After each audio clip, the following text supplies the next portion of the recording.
నా పాయింట్ ఏంటంటే అతని దగ్గర అభ్యర్థి దగ్గర 110 కోట్ల రూపాయలు అతను హార్డ్ అండ్ మనీ కానివ్వండి అక్రమంగా సంపాదించాడా సక్రమంగా సంపాదించాడా పక్కన పెట్టండి. ఓటర్ అనేటువంటి వాడు చేయి దాచి తీసుకున్న తర్వాత అతను నిజాయితీగా ఉండాలి, మనకి సేవ చేయాలని మీరు ఎలా కోరుకుంటారు? అతను ఎందుకు పెట్టుబడి పెట్టాడు? అంతకంత సంపాదించుకోవాలనేటువంటి దాంతో. అలా కాకుండా తన హార్డ్ ఎడ్ మనీ 110 కోట్లు పెట్టి ప్రజాసేవ కోసం వస్తారని ఎవరన్నా అంటే మనం ఈ కాలంలో నమ్మగలమా? అంటే కొంతమందికి పాలిటిక్స్ అనేది ఒక ప్యాషన్ లాగా, ఒక వ్యసనం, ప్యాషన్ కాదు వ్యసనం. అలాంటి వాళ్ళు వేళ్ల మీద లెక్కబెడ్డంత దగ్గర మంది కూడా ఉండరు. పైగా మీరు టికెట్లు ఇస్తుంది ఎవరికి ఇస్తున్నారు? టికెట్ ఇవ్వాలంటే మీకు పార్టీ ఫండ్ ఇవ్వాలి. నేను ఈ పార్టీ ఆ పార్టీ అనట్లేదండి, అన్ని పార్టీల పరిస్థితి ఇదే. ఏ కమ్యూనిస్ట్ పార్టీలో బీజేపీలో పక్కన పెట్టండి, బీజేపీ కూడా దీంట్లోకి వచ్చేసి ఇప్పుడు మీరు చెప్పిన ఆ పార్టీలు కూడా చందాలు వసూలు చేసుకునే పరిస్థితులు ఉన్నారు. సో ఎవరైతే బాగా పార్టీ ఫండ్ ఇవ్వగలుగుతారో, ఎవరైతే బాగా ఖర్చు పెట్టగలుగుతారో వీళ్ళకి టికెట్లు ఇస్తున్నాం కదా మనం. అంటే పైన సమస్యను చూడటం కాకుండా కొంచెం లోతుల్లోకి వెళ్తే అక్కడ నుంచి వస్తే మనకు అర్థమవుతుంది. అన్నప్పుడు ఏంటంటే గతంలో ఖర్చు పెట్టిన వాళ్ళు కూడా ఏదన్నా గనక తీసుకోవాలి అంటే లేకపోతే సంపాదించుకోవాలి అంటే ప్రజలకి డైరెక్ట్గా ఎఫెక్ట్ కానటువంటి మార్గాల ద్వారా వాళ్ళు ఏదో తీసుకునేవాళ్ళు, చేసుకునేవాళ్ళు. ప్రజలకి ఇంతగా బయటికి తెలిసేది కాదు. మాంసం తిన్నారు, చేతులు కడిగేసుకున్నారు, అయిపోయింది.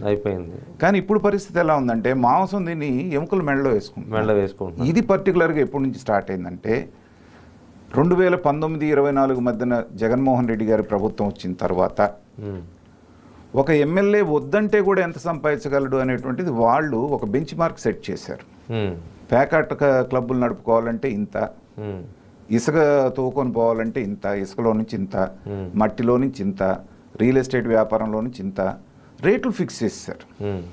అంతకుముందు ఎలా ఉండేదంటే ఒక ఎమ్మెల్యే దగ్గర ఒక పని కోసం పోతే వచ్చిన మనిషిని బట్టి ఇంకోటిని బట్టి కొంతమంది దగ్గర తీసుకోకుండా కొంతమంది దగ్గర ఏదో తెలిసి తెలియకుండా ఇలా నడిచేది. కానీ వీళ్ళు ఏం చేశారంటే దానికి పారామీటర్స్ ఫిక్స్ చేశారు. దీనికైతే ఇంత, దీనికైతే ఇంత, దీనికైతే ఇంత. పాలిటిక్స్ లో కరప్షన్ లీగలైజ్ చేశారు. చేసిన తర్వాత వీళ్ళు ఇంకో పని ఏం చేశారంటే సక్సెస్ఫుల్గా ఇక్కడే చాలా కీలకమైంది. ఎవరు తింటలేదు? చంద్రబాబు నాయుడు గారు తినలేదా? ఇంకోళ్ళు తినలేదా? చంద్రబాబు నాయుడు గారు తిన్నారని ఎస్టాబ్లిష్ చేయడానికి ఏం చేశారు? లేని స్కిల్ డెవలప్మెంట్ కేసులో ఆయన అరెస్ట్ చేశారు, అవినీతి చేశారని. చేసి ఆయన చేశాడు, మేము చేసాం. జగన్మోహన్ రెడ్డి గారు జైలుకి వెళ్ళొచ్చాడు, చంద్రబాబు నాయుడు గారు జైలుకి వెళ్ళొచ్చారు. ఇంకిద్దరికి తేడా ఏముంది? చంద్రబాబు నాయుడు గారిని అరెస్ట్ చేయటంలో, కేసులు పెట్టడంలో ఉన్నటువంటి అంతరార్థమే అది, ఇద్దరిని సమంగా జనానికి చూపించడానికి. ఈ సందర్భంలో ఒక పెద్ద ఆయన నాకు చెప్పినటువంటి ఒక ఇది గుర్తొస్తుందండి.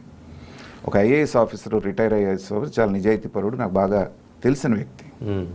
ఒక సందర్భంలో కూర్చొని మేము ఇలాగే మాట్లాడుతుంటే ఈ కరప్షన్ గురించి వచ్చినప్పుడు ఆయన ఈ మధ్యకాలంలో ఒక వాదన వినిపిస్తున్నారు, నాగార్జున గారు వాళ్ళు తినలేదా వీళ్ళు తినలేదా, అందరూ తింటున్నారు కాబట్టి అందరూ ఒకటే అని.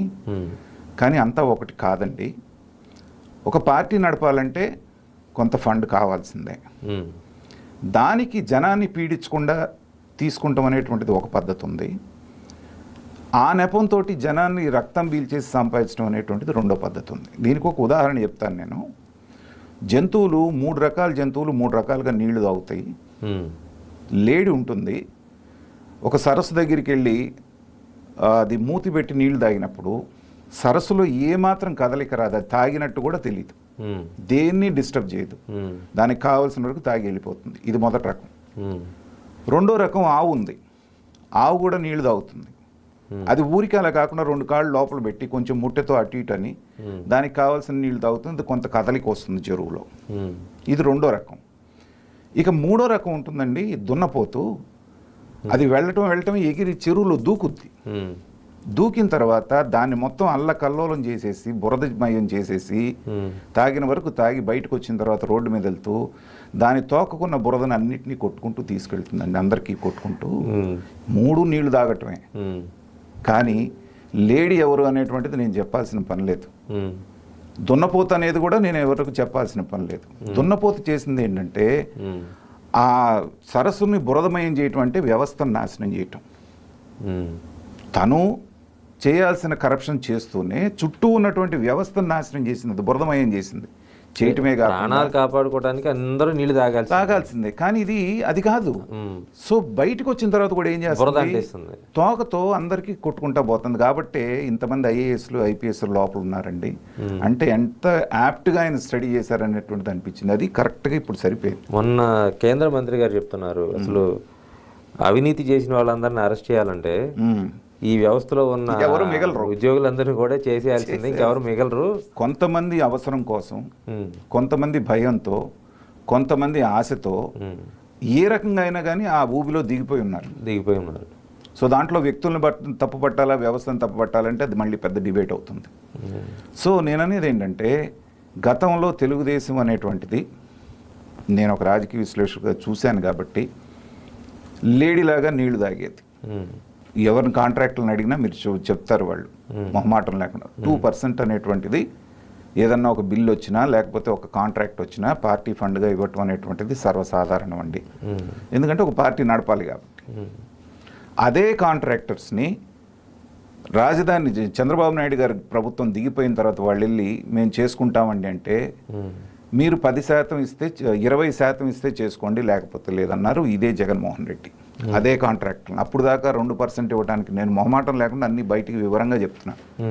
20% వాళ్ళు ఇచ్చిన తర్వాత వాళ్ళకి ఏం మిగులుద్దు కాబట్టి అక్కడ నిర్మాణాలు ఆపేసి వెళ్ళిపోయారు. వాళ్ళు పాపం 10% దాకా కూడా వచ్చారు ఇస్తామని, లేదంటే నాసిరకంగా చేయాలి. అవి ఏంటంటే రెప్యుటేషన్ ఉన్నటువంటి కంపెనీలు. ఒక్కొక్క ప్రపంచ స్థాయి రాజధాని అన్న తర్వాత నాసిరకంగా వాళ్ళు చేయలేరు. 10% దాకా కూడా వచ్చారు. కానీ 20% అడగటం అంటే ఏంటంటే దున్నపోతు నీళ్ళు తాగటం. 2% అనేటువంటిది ఏంటంటే లేడీ నీళ్ళు తాగటం. అసలు ప్యూర్గా ఉన్నారు. అసలు అవినీతి మరకంటని రాజకీయ పార్టీ ఉంది అంటే అది మనం నమ్మశక్యం కానట్టు ప్రస్తుతం లేదు. కానీ ఇందాక మీరు అన్నది ఏంటంటే, ఇప్పుడు ప్రజెంట్ కొంతమంది ఎమ్మెల్యేలు, నేను అందరిని అంటలేదు, వాళ్ళు లేడీ కేటగిరీ నుంచి దున్నపోతు కేటగిరీకి వస్తున్నారేమో తెలుగుదేశం కూటమి ప్రభుత్వంలో అనేటువంటి ప్రమాద ఘటికలు మోగుతూ ఉన్నాయి మనకి.